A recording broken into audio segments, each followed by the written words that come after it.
Hi everybody, thank you for tuning in. In this video, we're going to take a look at Isaiah 8 verses 1 through 4.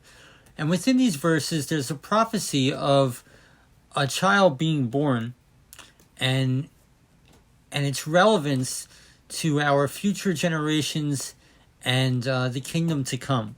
So there's some really amazing insight here. So I'm just going to share what I see in the scriptures. And I just pray those who have the eyes to see and ears to hear, please just let them see and hear. In Jesus' name, amen. So looking at Isaiah 8 verses 1 through 4, I'm going to be reading through the KJV ER as usual. And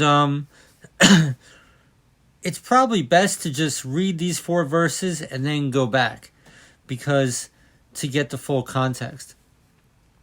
But here we're talking about a child that is born, seemingly of its seed is a controversy, and the scriptures get into that, and we're gonna talk about this. And the key in Bible prophecy, to really receiving the revelation and insight, is simply just doing word studies and name studies. Okay, so all the names mentioned in this passage, for example, when you look up the meanings of these names, it actually gives insight and revelation into what's to come and what these prophecies mean. And, this isn't just some fictional stuff. Like, this is how amazing God is. This stuff is real. This is how he uses his people. So, all you have to do is go on a website like Blue Letter Bible and just go on the Strong's Concordance and look up the meanings of these names, and you can discern how these things will piece together.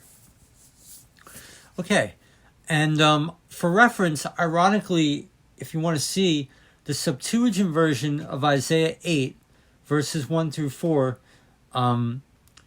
more clearly depict in an accurate manner what we're covering here. So, the Septuagint version is probably a good thing to reference if you're curious.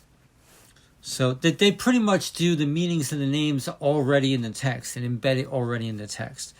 So let's take a look at the KJV. Verse 1, moreover, the Lord said to me, take you a great roll and write in it with a man's pen, Machir Shalal Hashbez. And we learn that later in the next couple verses, this is going to be the name of the child to be born. So what we could learn from verse 1 is that take thee a great roll. Pretty much that means a volume of a great book, blank pages. So this child is to fulfill prophecy, revelation, insight, and into God's story for generations and generations to come into God's kingdom in ways we probably can't even conceive. Stuff that hasn't been written yet. So that's what generally we could discern from verse 1. And it's interesting, Machir Shalal Hashbez, the name of this child. Now, what does that mean?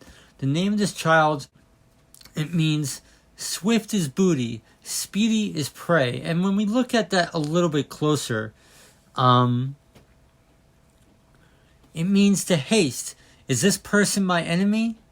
And to swift to the prey, to swiftly steal from the enemy. And we learn from the context of this text that this child was born of a divine seed and the serpent seed, and it's one mixed together. So that's why we have this name. Hasting, is he my enemy? To steal from the prey, because it seems perhaps that was the intention when the child was conceived, and this will be a foreshadow of what's to come, of how God will use this child. And we will learn that it'll be for the good and for the blessing and reconciliation of God's people. In the later, just in the next verse alone, we'll be able to see this. So it says, verse 2, and I took unto me faithful witnesses to record, Uriah the priest, and Zechariah the son of, I'm going to butcher this, Jebekiah. Okay, so a witness. So we're having faithful witnesses to record this story. Now, we all know a witness is people who just evidence, people who see the story going on. Every truth is established by 2 or 3 witnesses, correct? And but the way this word is used in the Bible, it also means a prince or a commander or a legislator. Isaiah 55:4, for example, is a reference to look into that. So this probably gives us a reference that this child has a significant purpose for the people of God. And so let's take a look. So we have a faithful witness to record Uriah the priest. Okay? Now what does Uriah mean? Uriah means Yahweh or Jehovah is my flame. God is my flame. God is my light, but more, not just a light, but a flame like a fire.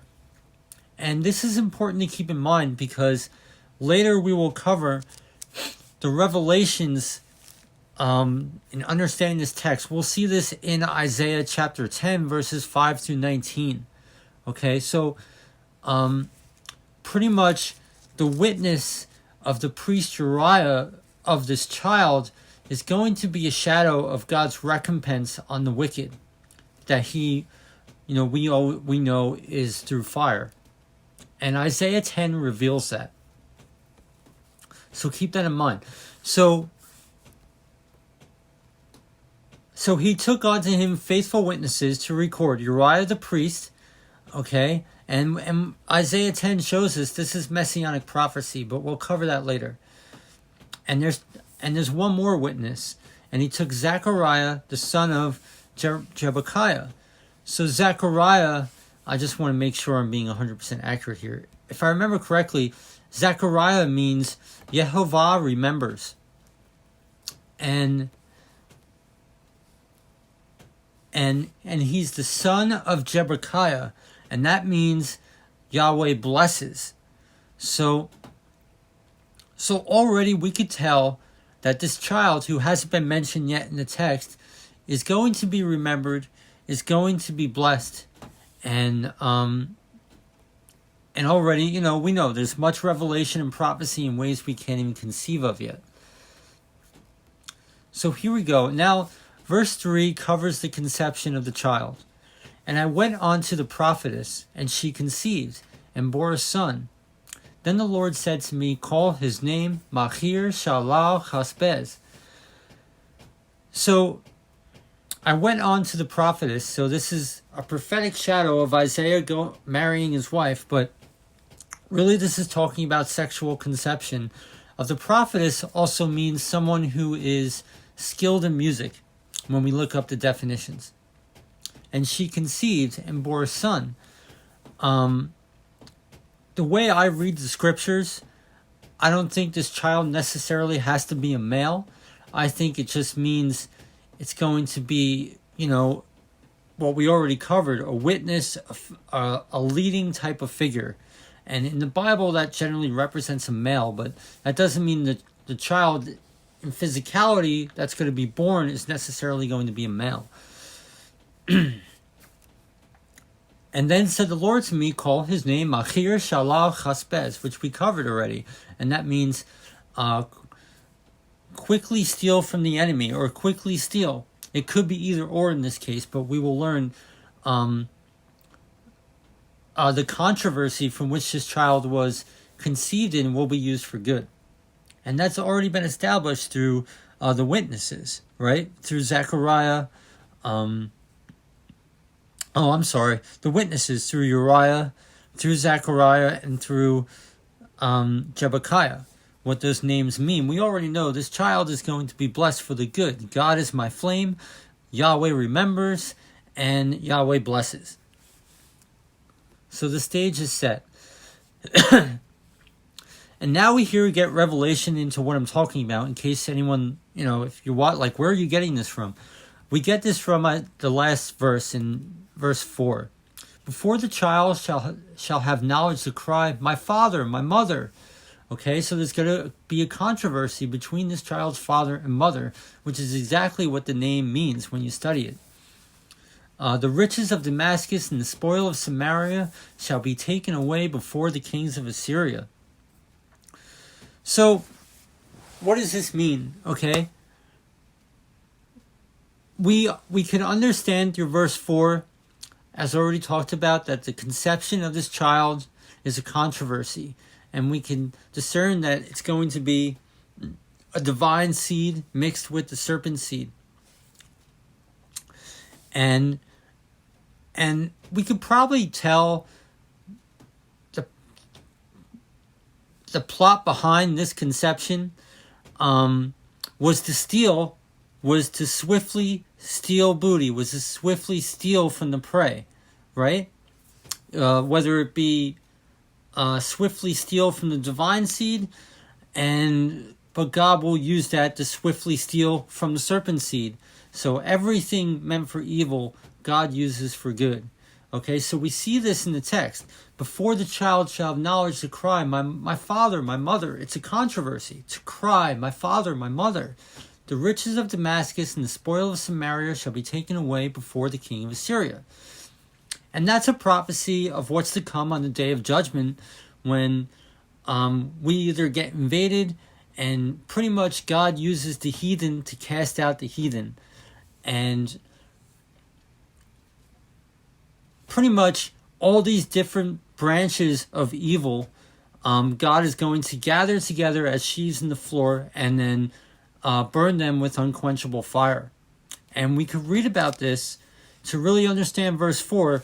Isaiah chapter 10, verses 5 through 19, opens up the rabbit hole of prophecy for this child. And what Isaiah 10 talks about is how this child is recompensed, and in the day of God's wrath is going to be a shadow of what we could already tell from the text of how this child is going to be used for future generations. And what is it used for? To steal from the enemy. Okay? As a swift spoil, to hasten, to steal from the enemy. And so that's really interesting. And so when we read Isaiah 10, verses 5 through 19, generally speaking, we see this.